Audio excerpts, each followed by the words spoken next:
장근석의 직진 라디오.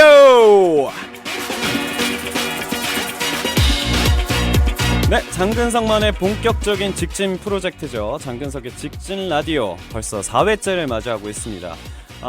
현재는 여러분들과 가장 빠르게 대화를 나눌 수 있는 방법이 무엇일까를 고민하다가 세상이 너무 좋아졌잖아요. 트위터라든가 여러가지 온라인을 통해서 여러분들이 직접 보내주신 사연들, 그리고 또 많은 해외에 계신 장어분들이 보내주신 사연으로 이번 시간을 꾸며보려고 합니다.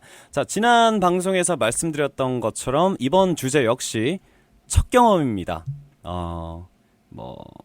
첫 식사, 첫 소개팅, 내 인생에서 봤던 첫 영화, 그리고 여러분들이 생각하는 그것까지 굉장히 많은 다양한 주제가 될 수도 있을 것 같은데요. 여러분들이 보내주신 사연들로 인해서 오늘도 역시 그 방송의 한 해가 채워질 것 같습니다. 일본 공식 팬클럽에서도 사연을 보내주신 분들이 굉장히 많아요. 그래서 이번에는 그 첫 경험에 대한 일본 공식 홈페이지에서 확인한 사연들을 저희가 한번 얘기를 나눠보도록 하겠습니다. 그 전에 저희가 그 팟캐스트를 이용하는 방법을 알려드릴게요. 잘 들으세요. 아이폰을 이용하시는 분들은요, 팟캐스트 어플을 다운받으시고요. 그리고 장근석을 검색, 그러면 장근석의 직진 라디오가 뜰 겁니다. 거기서 구독 버튼을 눌러주시면 업데이트가 될 때마다 아마 그 스마트폰에서 알림이 지속적으로 뜬다고 하네요. 스마트한 세상입니다. 그리고 안드로이드 폰을 이용하시는 분들은 팟캐스트를 이용할 수 있는 어플이 굉장히 많습니다. 여러 가지 다양한 어플들 중에 여러분들이 마음에 드는 어플을 선택을 하시고요. 그리고 장근석을 검색, 직진 라디오를 찾아서 들으시면 됩니다. 혹시나 그 PC로 들을 수 있는 방법은 없냐라고 하시는 분들을 위해서도 알려드릴게요. 포털에서 아이튠즈를 검색하시고요. 그 아이튠즈를 PC에 설치를 하시고 프로그램을 실행하면 팟캐스트라고 나옵니다. 거기서 장근석을 검색하고 역시 직진 라디오로 이동하시면 되겠습니다. 지난번에도 말씀드렸지만요, 다운받아서 mp3에 저장을 하시는 분들이 굉장히 많습니다. 물론 그런 것도 좋지만 스마트폰을 쓰시는 분들은 웬만하면 스트리밍으로 함께 해주시기 바랄게요. 그러면 스트리밍 횟수도 올라갑니다. 아시아에서 가장 높은 구독률을 자랑하는 직진 라디오를 만들기 위해서 저희 많은 스태프분들과 저는 오늘도 맨손으로 열심히 이 방송을 만들고 있습니다. 자, 그럼 본격적으로 오늘도 첫 경험에 대한 이야기를 나눠보도록 하겠습니다. 우리 지난 시간에 어떤 얘기들이 있었죠? 저의 첫 키스도 얘기를 했었고요. 그리고 또 어떤 분은 야동을 처음 보셨던 그 첫 경험을 보내주시기도 했었고, 굉장히 다양하고 또 수위가 높은 얘기들도 있었는데, 해외에 계신 분들은 어떤 첫 경험 이야기를 해주실지 저희가 사연을 좀 살펴보도록 할게요. 부부루님이 보내주셨습니다. 저의 첫 경험은 나도 모르게 소리가 튀어나올 만큼 아픔을 맛봤을 때, 그건 바로 소에게 걷어차인 일입니다. 그것도 뒷발로. 소도 걷어차? 말만 걷어차는 게 아니고? 차인 뒤에 순간 시간이 멈추고 그 다음 아파 하고 소리가 나왔어요. 그래도 소를 너무 좋아합니다. 소 젖짜기가 특기고요. 근장은 해본 적이 있으신가요? 라고 보내주셨네요. 소 젖짜기, 전문 용어로 찌찌시보리라고 하죠. 저는 해본 적이 없습니다. 소 젖짜기가 쉽진 않잖아요. 근데 저한테는 아직까지는 그런 경험이 없는데 이건 되게 위험한 것 같아요. 소에게 걷어차인다, 뒷발로. 보통 저는 말 있죠, 말. 그 말한테 걷어차이는 영상들을 되게 많이 보고, 야, 이거 진짜 조심해야 되겠구나, 보통 아니네 라고 생각을 했었는데, 웬만하면 말 뒤에 가지 말라는 얘기를 많이 들었어요. 어렸을 때 승마를 배워서 한 고등학교, 한 중학교 3학년 그때부터 승마를 배웠었던 것 같은데, 말 뒤에 웬만하면 가지 않는 게 좋을 거라고 많은 분들이 얘기를 해주셨고, 또 말이 흥분을 하게 되면 거의 웬만한 작은 소리나 진동에도 되게 예민해지기 때문에 말의 눈을 좀 최대한 많이 보고 승마를 하는 게 좋다고 얘기를 들어서, 눈을 보고 소의 뒤쪽으로는, 말의 뒤쪽으로는 잘 가지 않는 것 같아요. 근데 소에게 걷어차였을 말에게 걷어차였을 때는 소에게 걷어차였을 때는 그 느낌이 대충 어느 정도인지 예상은 갑니다.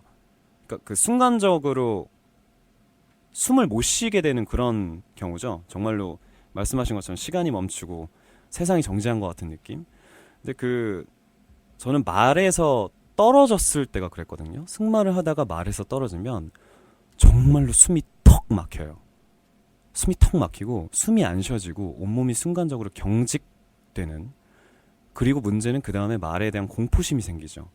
예, 그러면서 점점 이제 승마를 못하게 되고 두려워하고 그렇게 되는데, 저는 일단 넘어지고 나서 숨이 턱 막혔어요. 막히고 정말 숨도 못 쉬겠고 앞이 하얗게 보이고 하늘밖에 안 보이는데 앞이 하얘지고, 그리고 다른 분들처럼 말에 대한 승마에 대한 두려움이 생겨서 보통 이제 승마를 그만두거나 하는데, 저를 떨어뜨린 말이 괘씸하더라고요. 생각해보니까 말 주제에 나를 떨어뜨려? 제가 거기에 쫄아서 승마를 그만둘 생각은 한 번도 해본 적 없고, 내가 너를 잡아뜨려면 잡아뜨렸지 내가 그만두지는 않는다라고 생각을 하고, 저는 한 30분 쉬다가 다시 또 말에 올라탔었던 그런 기억이 납니다. 어쨌건 이런 사고도 굉장히 조심해야 돼요.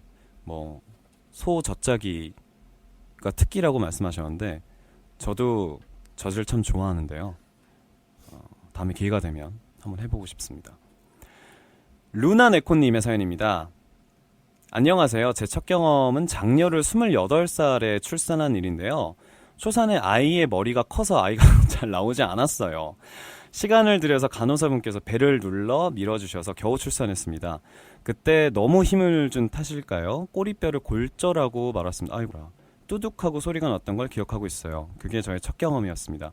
꼬리뼈 골절, 아마 출산의 훈장일까요? 건강하게 태어나 울음소리를 듣고 안심했습니다. 여성분들이 출산하는 고통이 진짜로 뭐에 비교할 수 있어요? 다 여기 출산한 사람이 없구나.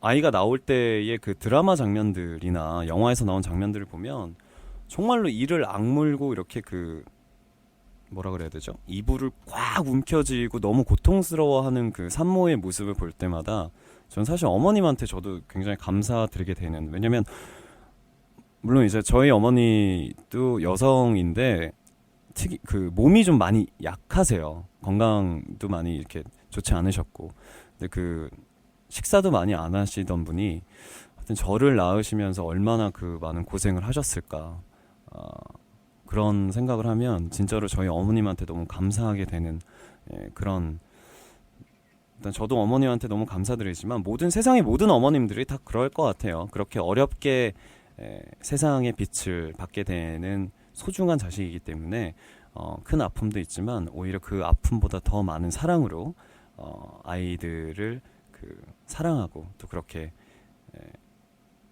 키우고 계시지 않을까, 또 그만큼 소중하고 그런 생각이 듭니다. 아직은 저도 아이를 출산해 본 적도 없고 결혼도 해본 적도 없고, 그런데 만약에 제가 출산을 하면 어떤 느낌일지 참 궁금해요. 보통의 다른 남자 선배들의 얘기를 들어보면 진짜 내가 세상을 만든 것 같은 느낌이다, 새로운 창조를 한 그 느낌을 말로 표현할 수 없다라고 하는데, 저도 참 궁금하네요. 참고로 저희 어머니가 저를 낳으실 때, 아빠가 방송 안 듣겠지? 저희 아버지는 동해안에 바캉스를 친구들하고 놀러 가셔서 그 얘기를 한 20년 동안 거의 끊이지 않게 나오는 주제이기도 합니다. 그러니까 남자분들은 출산할 때 여성분들에게 어떻게 같이 있어주고 또 어떻게 응원해주고 같이 고통을 나눠주고, 이거를 제대로 안 하시면 몇십 년이 피곤해진다는 얘기를 드리고 싶어요. 저희 어머니 아버지를 보면서. 남자분들 긴장해 주셔야 될 것 같습니다. 헬로님이 보내주셨어요. 18살의 봄이었습니다. 두근두근거려 심장이 멈출 것 같았어요. 몸에는 이상하게 힘이 들어가고 손은 떨리고. 이게 무슨 경험일까요? 좀 더 천천히 하라고 말을 해도 잘 움직이기 힘들었는데 무슨 생각해? 첫 경험이라는 건 자동차 면허를 따고 처음으로 자신의 차를 운전했을 때의 일이죠. 두목은 처음으로 차를 운전했을 때 어디로 드라이브에 갔었나요? 저는 지금도 생생히 기억나죠. 차를 보통 그 집까지 딜리버리를 해주잖아요. 그 레카차에. 근데 저는 그걸 못 참고 제가 가지러 갔어요. 그 남산 밑에 있는 이태원에 있는 자동차 매장에 가서 제 차를 받아서 처음으로 갔던 곳이 아마 촬영장.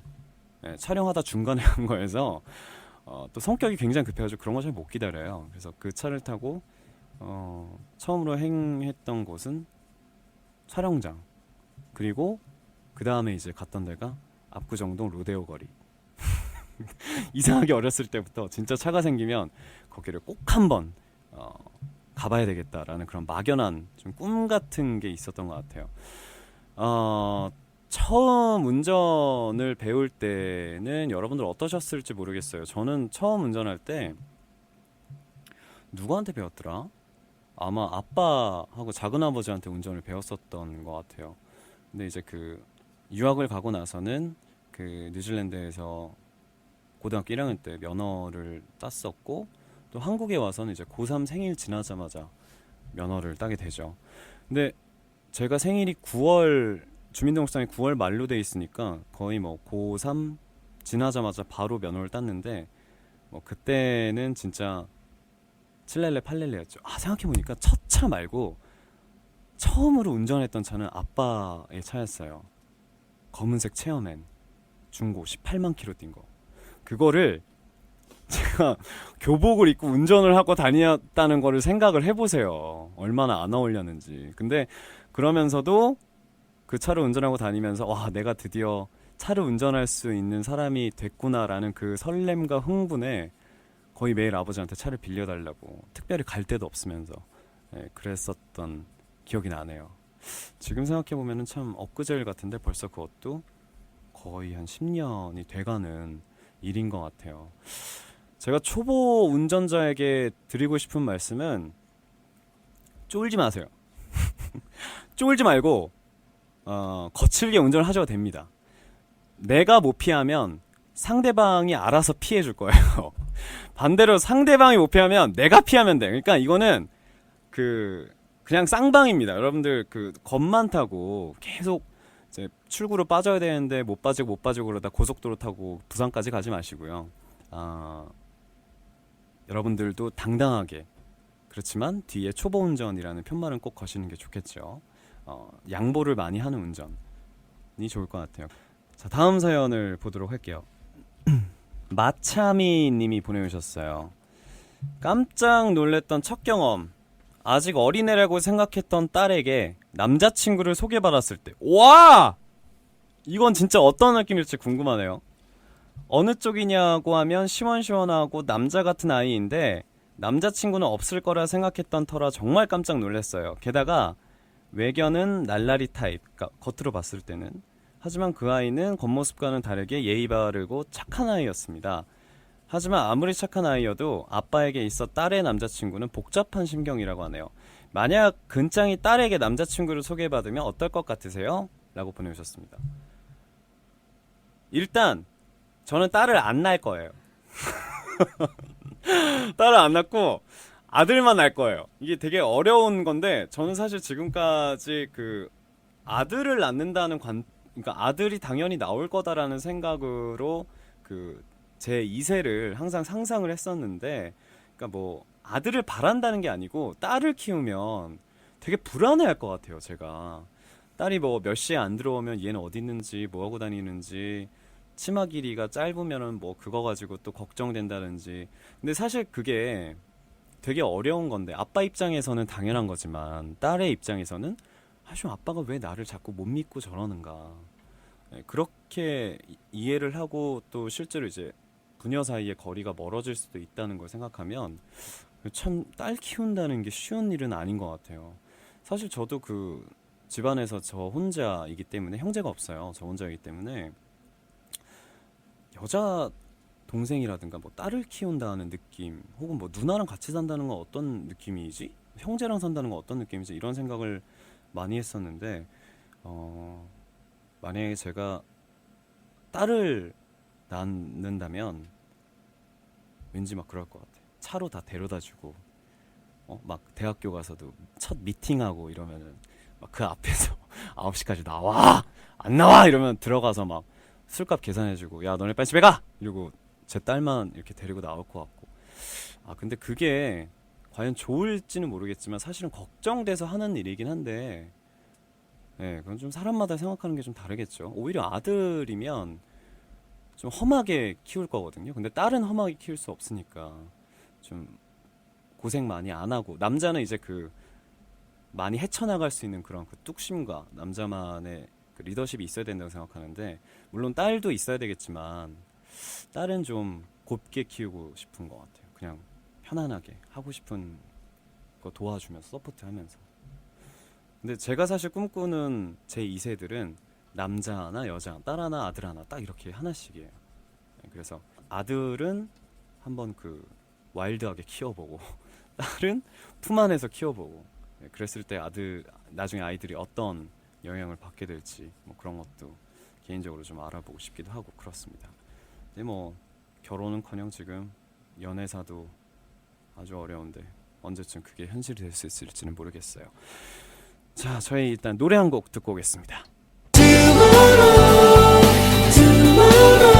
네, 저희 직진 라디오에서는 여러분들에게 좀 더 색다른 음악과 장르를 보여드리기 위해서 아주 짧게 노래를 들려드리고 있습니다.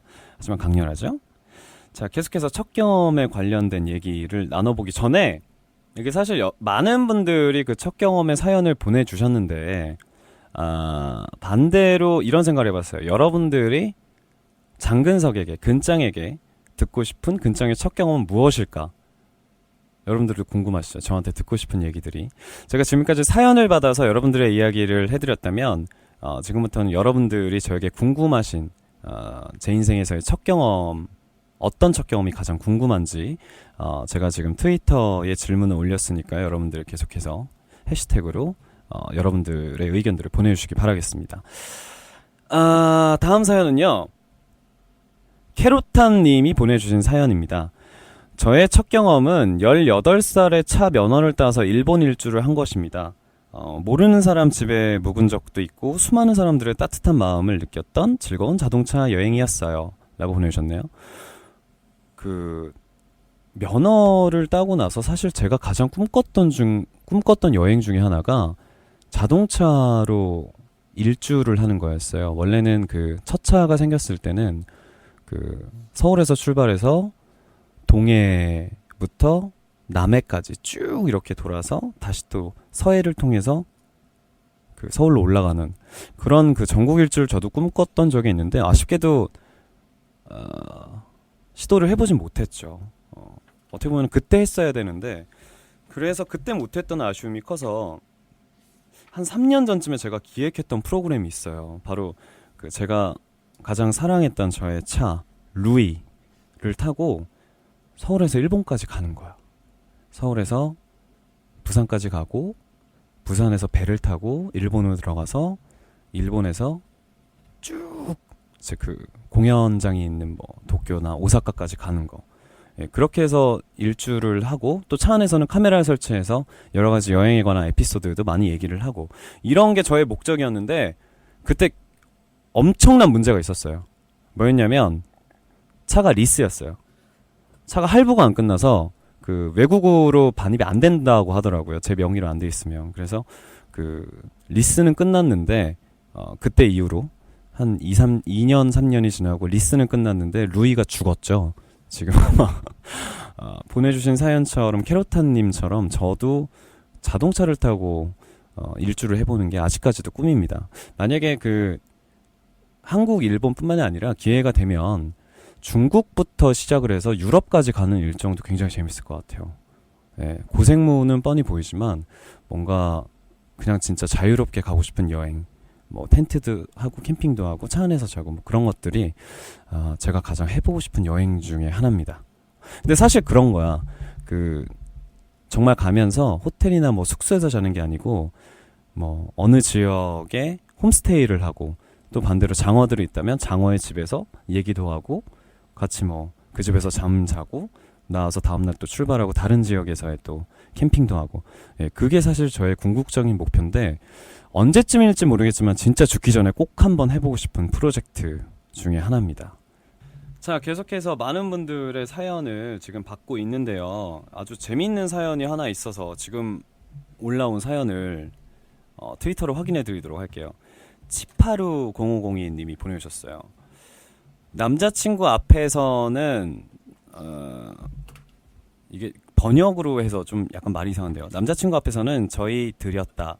그렇지만 한 단어가 정확히 왔어. 그렇지만 처음 방귀를 한 것은 재채기와 동시에 나온 부끄러움은 지금도 잊지 않는다.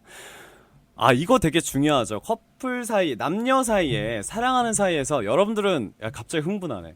여러분들은 어디까지 이해해 주실 수 있습니까? 이게 참 주제가 애매모호한 얘기인데요. 저는 개인적으로 그렇게 생각해요. 만약에 여자친구가 있다면 여자친구 앞에서 정말 깨는 행동은 방귀를 트는 거, 둘 다. 아니, 그건 정말 아닌 것 같아요. 그리고 코 비는 거. 그리고 잘 안 씻는 거. 네, 그 얼굴에 막 기름 끼고 그런 거 있죠. 피지 막 이렇게 분비되고. 네, 저는 대표적으로 그런 거라고 생각하는데, 개인적으로 저는 사실 방구라는 게 뭔지 잘 몰라요. 한 번도 뭐 그런 걸 제가 경험해 본 적도, 그냥 냄새가 어떻다는 것만 아는데, 여자친구 앞에서 방구를 끼는 거는 좀 되게 민망하지 않을까? 그리고 저는 그게 참 방구라는 게, 사랑하면 그 사람의 모든 것까지 사랑을 해야 되는데 뭐 참 어려운 부분이죠. 그리고 또 뭔가 둘 사이에도 지켜야 할 매너라는 게 있어야 될 것 같은데, 그렇게 되면 좀 너무 가까워져 버린, 예, 그런 사이에 좀 로맨스가 없어지지 않을까. 그 예전에 여자친구랑 둘이 밥을 먹으러 갔는데 화장실을 갔어요. 근데 화장실이 이렇게 그 남녀로 나눌 수 있는 화장실이 아니고, 장님 벌써 웃어. 자, 이거 여기서 웃는 사람들은 다 경험이 있다는 얘기야. 내가 말도 안 했는데 다 알아들어. 화장실을 가서 너무 그 배가 아파서 이제 그 일을 보고 나오려고 하는데, 생각해 보니까 여자친구도 화장실을 간다 그랬었는데, 아, 나 먼저 갔다 올게 하고 제가 먼저 빠진 상황이었단 말이에요.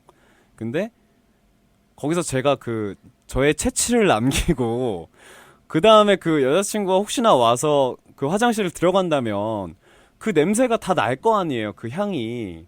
그러면 어떡해요? 답답해요? 안 답답해요? 이게 동요를 구해야 돼. 나만 죽을 수 없어. 아니, 여러분 그렇게 생각해요, 안 해요? 그쵸? 자기 남자친구가 화장실 갔다 온다 그래서 갔다고 내가 들어가는데 말도 안 돼 냄새가 나. 정말 하수구를 저리 가라는 냄새가 나. 그럼 어떨 것 같아요?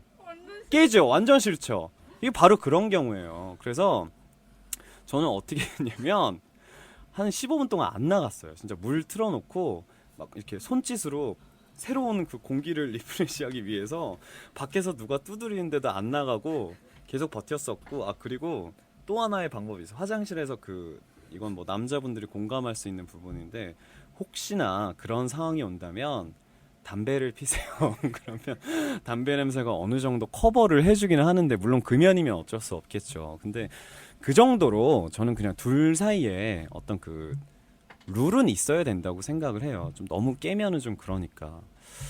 예. 그리고 그 방귀가 나와서 한 말인데 진짜 웃긴 얘기. 제가 예전에 그 중국 광고를 찍을 때 진짜 서울 근교에서 찍었던 적이 있어요. 아니, 벌써 이거 또 얘기를 한 수십 번 했는데 할 때마다 웃겨.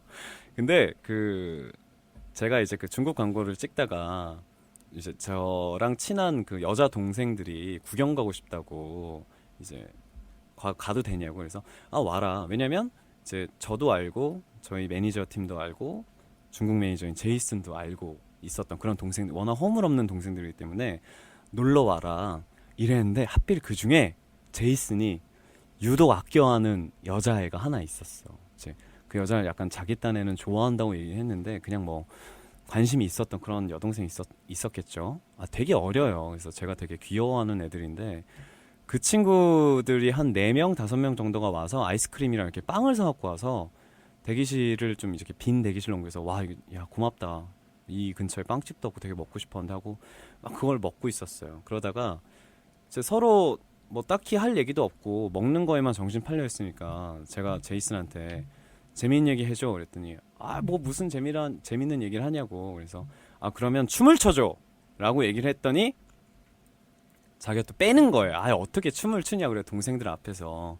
그랬더니 이제 저희 병건 이사님이 음악을 먼저 틀었죠. 음악은 듀스의 그 뭐였죠? 말하자면 김성재 씨의 말하자면을 틀었는데 그게 보통 춤이 이렇습니다. 따따따따따따따 말하자면 너를 그러니까 말하자면 하기 전에 말하자면 점프하면서 빡 이렇게 몸을 X자로 그리는 동작이었어요.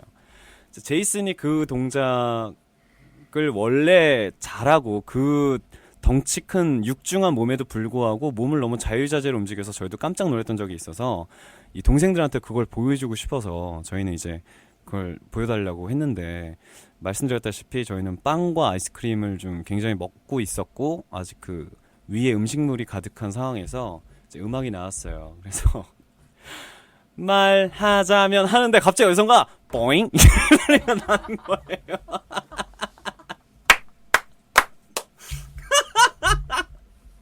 근데 정말 그게 그냥 TV에 나오는 효과음처럼 뭐 이런 소리가 아니고 뽀잉 이게 정말 참다가 나오는 그런 그 있죠. 배에 아직 힘은 주고 있는데 그냥 뽀잉 하면서 나온 거. 그러니까 그 원래는 제이슨이 화장실을 한 5분 전부터 자기 갔다 오겠다 그랬는데 저희가 계속 춤춰라 뭐 안 추겠다 쳐라 안 추겠다 하다 원래 그렇잖아요. 그냥 뭐 방구를 껴. 뭐 이럴 수 있는데, 이게 차마 그 제이슨이 아주 아끼는 여동생도 있었고, 그 동생들 중에. 그럼 거기서 뽀잉인데, 다들 응 하면서 들었는데, 다 서로 눈을 이렇게 쳐다보면서, 뭐야? 이러고 있던 찰나에, 저는 그 소리를 정확히 기억해요. 그리고 제이슨의 표정을 보고 나서, 정말로 나는 웃지 말아야 되겠다. 저랑 병건이 형은 이미 그 사태를 다 이해했었던 상황이기 때문에, 절대 웃으면 안 되겠다 하면서 땅을 보고 있었어요. 근데 땅을 보고 애들의 표정을 봤는데 얘네들은 뭐야 막 다니고 있는데 제이슨 표정을 보니까 땀이 이렇게 한 방울이 나오는데 거기서 정말 터질 수밖에 없었던.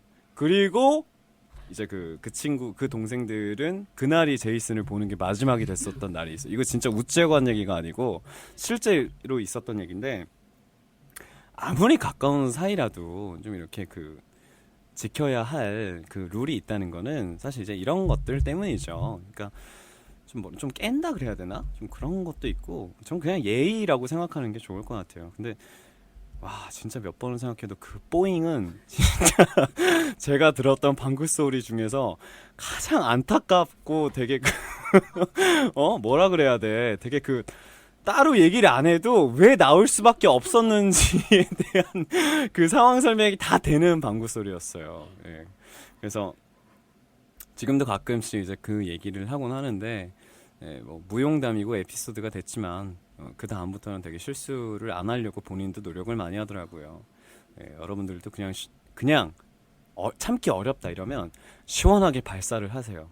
그럼 어쩔 수 없어. 차라리 그러면 오히려 자기가 그러고 미안 이러면 돼요.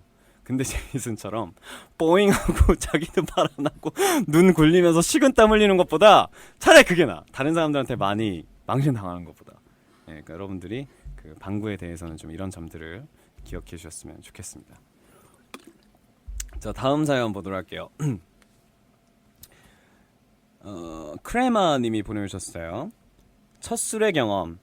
대학에 입학 후 동아리를 알아보던 중에 아는 사람 손에 끌려서 가입하게 된 곳이 운동 동아리. 그리고 신입생 환영회 재수 시절 대학생이 되어 있던 친구가 투다리라는 투다리 진짜 어려운 거예요. 모든 꼬치 종합 꼬치 전문점이죠. 투다리란 곳에 데리고 가서 처음 맛보게 해준 맥주 몇 모금 이후 처음 술이란 걸 마셔보게 되었어요. 선배님들의 권하는 레몬 소주를 한 3-4잔 마셨던 것 같은데 그냥 정신줄을 80% 정도 놓았고 이후 기억나는 건 내 양팔을 각각 남자 선배들이 부축해서 집까지 어찌어찌 무사히 데려다 주었고 제 손목시계는 이날 어딘가에 흘려 없어졌던 기억이 납니다. 그렇죠. 그 인생에 있어서의 여러 가지 첫 경험들 중에서도 이 술에 관한 재밌는 에피소드들도 많을 것 같아요. 저 역시도 술이 사실 저한테는 굉장히 그 지대한 영향을 끼쳤었던 그 주제 중에 하나인데 제가 사실 처음에 술을 먹어본 경험은 중학교 2학년 때였어요. 그때 장안의 화제였던 요정컨미라는 드라마를 찍고 있을 때 이제 그 배우들끼리 다 회식을 하잖아요. 그 자리에서 양택조 할아버지가 양택조 선배님이 저에게 맥주를 한 모금 주시고 이거 나 먹어도 되나? 하고 먹다 보니까 맛있는 거예요. 그냥 시원하고.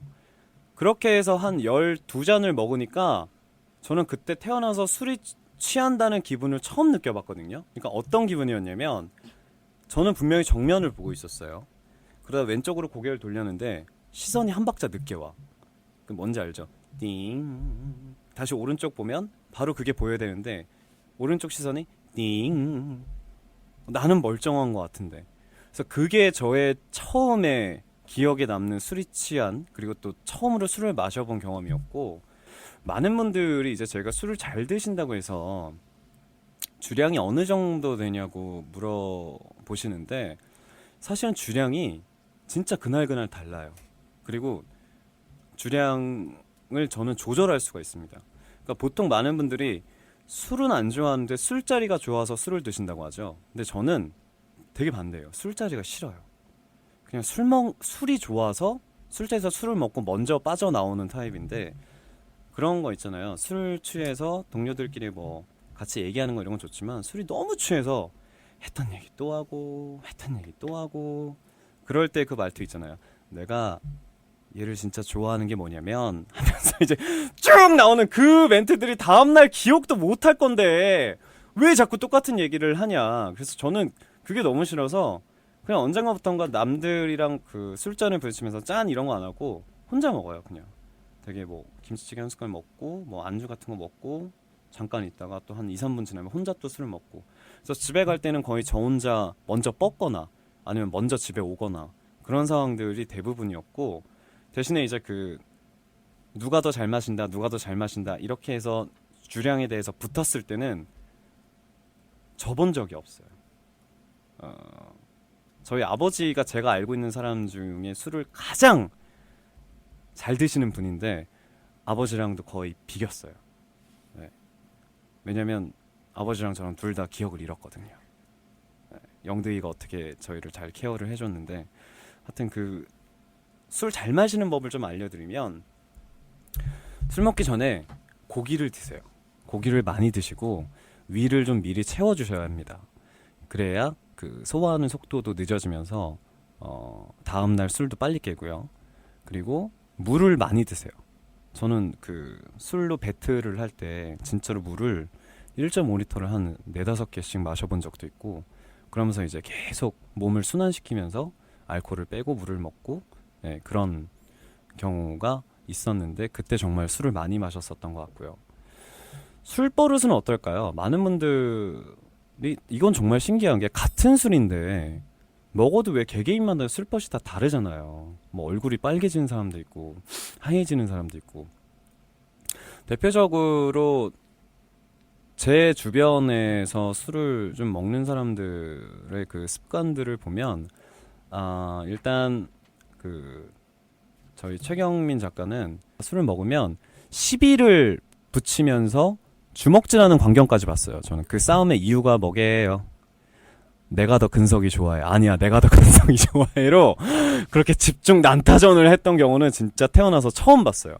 네, 그리고 뭐 지금 이 직진 라디오를 구성하시는 분들 중에도 술버릇이 안 좋은 분들이 있는데 그 지금 저희 그 영상을 담당하고 있는 아구형 같은 경우는 중국에서 되게 값비싼 리무진을 렌탈을 해서 그 행사에 다닐 때 타고 있었던 차량인데 그 차에서 토를 했어요.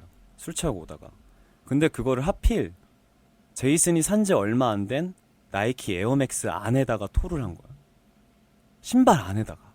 남의 새 신발에. 더 웃긴 거. 거기서 그냥 끝나면 되는데 제이슨 또 그걸 신고 왔어. 호텔까지.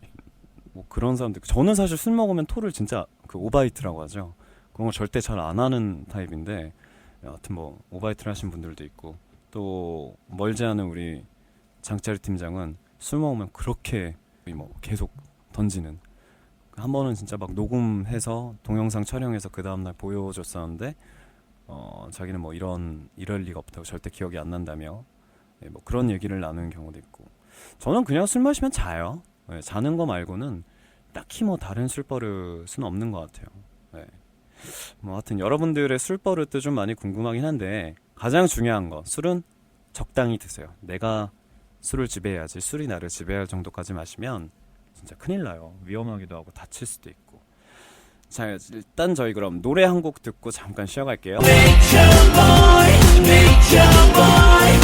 오늘 뭐 다양한 얘기들, 여러분의 얘기와 제 얘기들, 많은 얘기들을 하고 있는데요.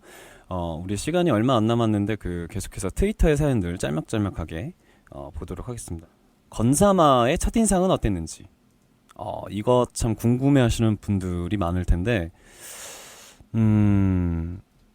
글쎄요.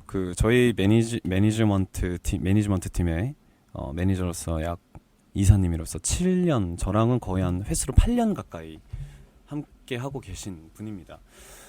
이분을 제가 처음 봤을 때는요, 별로 마음에 안 들었어요. 왜냐면 영화 촬영을 하다가 중간에 쉬는 시간이 있어서 이제 당구를 치고 있는데 당구를 치다가 제가 자연스럽게 말을 놨거든요. 그랬더니 당구가 끝나고 차에 오면서 근성아, 너 근데 왜 형한테 반말하냐? 딱 이런 거예요. 얼마나 기분 나빠. 그러니까 기분 나쁘다기보다 한국에서는 이제 뭐 그래야 되는 게 당연하지만 저는 제가 먼저 마음의 문을 열고 형이랑 더 가깝게 지내고 싶어서 그렇게 다가갔는데 그걸 가지고 정색을 하면서 왜 형한테 반말하냐고 얘기하면 그럼 앞으로 얘기 안 하면 되지 나도. 그때부터 좀 약간 거리를 두려고 했었던 그랬었어요. 첫인상은. 근데 뭐 같이 이제 일을 하면서 많이 바뀌긴 했지만 참 이 사람 성격 보통 아니다라고 생각했지만 반대로 나도 보통 아닌 걸 보여줘야지 라는 생각보다는 불편하면 말 안 하면 되지 하고 저도 말을 안 해서 한 며칠 동안은 둘이 현장 다니면서 말을 안 했었던 기억이 납니다. 처음으로 산 앨범도 물어봐 주셨는데요. 처음으로 산 앨범은 샀다기보다 그냥 내 손에 들어온 앨범은 퀸의 앨범이었어요. 이게 참 의아하죠. 초등학교 3학년 때였나 그랬는데 퀸이라는 앨범을 갖고 싶어서 받은 것도 아니었고 퀸의 음악성이 정말 좋아서 이거는 꼭 좀 구해달라라고 해서 받은 것도 아니었습니다. 시골에서는 주로 야시장이란 게 열려요. 그럼 이제 뽑기 같은 거 하잖아요. 다트도 하고 뭐 잉어빵 이렇게 뭐 하는 것도 하고 그때 이제 뽑기를 던졌는데 저는 사실 양궁이라고 하는 장난감이 있었어요. 그걸 노리고 했었는데 아저씨가 점수가 안 된다면서 저한테 퀸 CD를 줬었어요. 그래서 이 뭐야 이게 막 이러면서 혼자 그냥 듣지도 않고 있다가 거의 한 중학교 때 이제 그 CD를 들을 수 있었던 이것도 되게 좀 의외이긴 하죠. 저도 사실 퀸을 되게 좋아하는데 그렇게 받았던 CD가 퀸이었어요. 첫 1번의 음악이 랩소디 보헤미안 랩소디 그 곡이었던 걸로 기억이 나요. 처음으로 자신이 직접 산 옷은요? 라고 하셨네요. 어렸을 때는 사실 옷을 살 수 있는 기회가 굉장히 제한적이었어요. 주로 어머님이 직접 골라오시거나 우리가 어렸을 때 제 세대 때의 어렸을 때 브랜드가 뭐 있어요? 뭐 이랜드, 브렌따노, 리틀 브렌따노, 그다음에 티피코시 밑에 아동복으로 제이코시가 있었고 뭐 그런 류의 옷들이었는데 제가 처음으로 저 혼자 산 옷은 사실 그런 브랜드 옷이 아니고 구제샵에서 파는 구제 티셔츠였어요. 그냥 브랜드에서 보여지는 옷들은 예쁘다기보다 그것도 되게 갖고 싶었지만 너무 비쌌고 왜 옷이 이렇게까지 비싸지? 라고 생각을 해서 그냥 어디였더라? 가락시장역 아니야 송파역이다. 송파역 일신여상 맞은편에 위치하고 있었던 지금도 기억나. 프로스펙스 옆에 한 3평 정도 되는 구제샵이 있었어요. 거기서 티셔츠와 바지를 산 게 제가 처음으로 샀던 옷의 기억입니다. 처음으로 배운 일본어는요. 일본어는 뭐 외국어라면 모든 분들이 다 똑같을 것 같아요. 인사라든가 뭐 기본적인 회화 이런 거 안 배웁니다. 여자한테 쓸 수 있는 말들부터 먼저 배우게 되죠. 그래서 저는 가장 먼저 일본 친구한테 유학할 때 배웠던 일본어는 여자한테 하는 말로 개콘시테 구다사이 결혼해 주세요. 그 다음에 이거 말고 좀 긴 거 가르쳐 달라고 했더니 복구또 스키야테 구다사이. 나랑 사귀어 주세요. 지금 생각나는 게 그 정도. 제가 처음 배웠던 일본어였던 것 같아요. 자, 여러분이 보내주신 여러분들의 솔직한 첫 경험, 그리고 제가 여러분들에게 얘기하고 싶었던 저의 첫 경험들, 첫 경험이란 주제로 굉장히 많은 얘기를 나눠봤는데요.